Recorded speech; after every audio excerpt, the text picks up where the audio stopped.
Congratulations, you've come this far. So, ito na yung huling beses mo na makikita na ganyan yung iyong monetization. So, apply na natin. Ayan. So, meron tayong 3 steps. Step natin ay ang Viewers Partner Program Terms. So, start na natin. Ayan.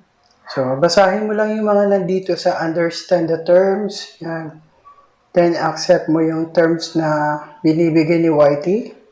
Click natin yan. Accept terms. Go. Ayan, nantayin natin na ma-confirm.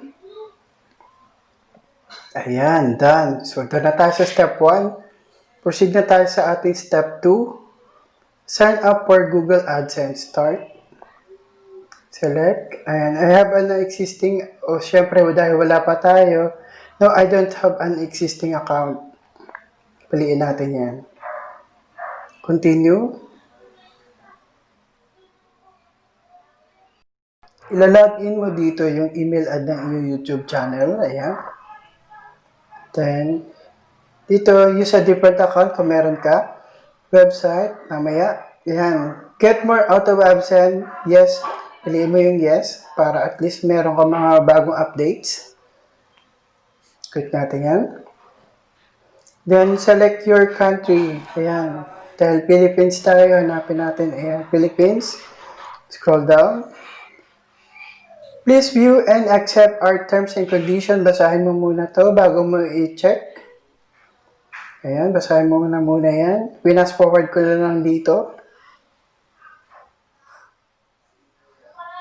Yes, I have a read and accept the agreement. Create an account. Okay, Google AdSense. Ito yung site nila. Ayan, got started. Swipe mo lang yan. Okay, get started. Okay, ito yung interface niya. Then, by default, bibigyan ka ng account. Ayan, yung Adriatico ulit si. So, meron na siya dyan na payments in profile ID. Then, edit mo na lang yan.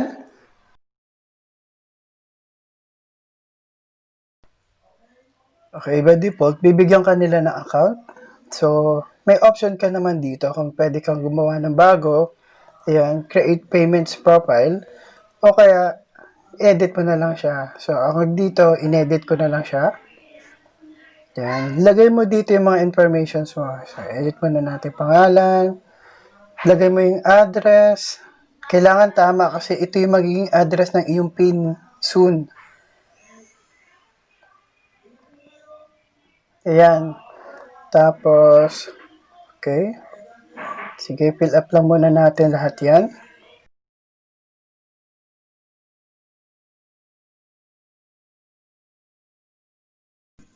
Fill up mo lang lahat ng kailangan informations dyan. And then, don't forget to double check para hindi ka magkamali, para hindi ka magka-problema in the near future. Submit, ayan. Tapos, magbabago to, magiging in progress yung iyong step 2. Hantayin mo lang siya mga 2 to 3 hours. Then, balikan mo siya ulit. Check mo parate. Ayun. Pag nakumpleto nyo na yung step 2, automatic siyang lilipat dun sa step 3. So, dito, get reviewed na yan. So, re-review ka na ni Lolo.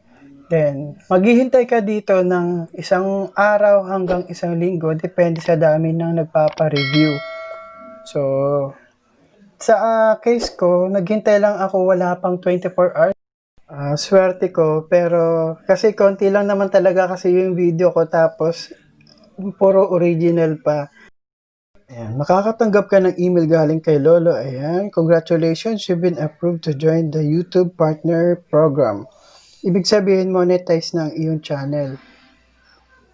Congratulations, ayan, monetize ka na. Ito na yung magiging bagong itsura ng iyong monetization, yung dollar sign mo. Ayan, welcome to the Sense World and congratulations again.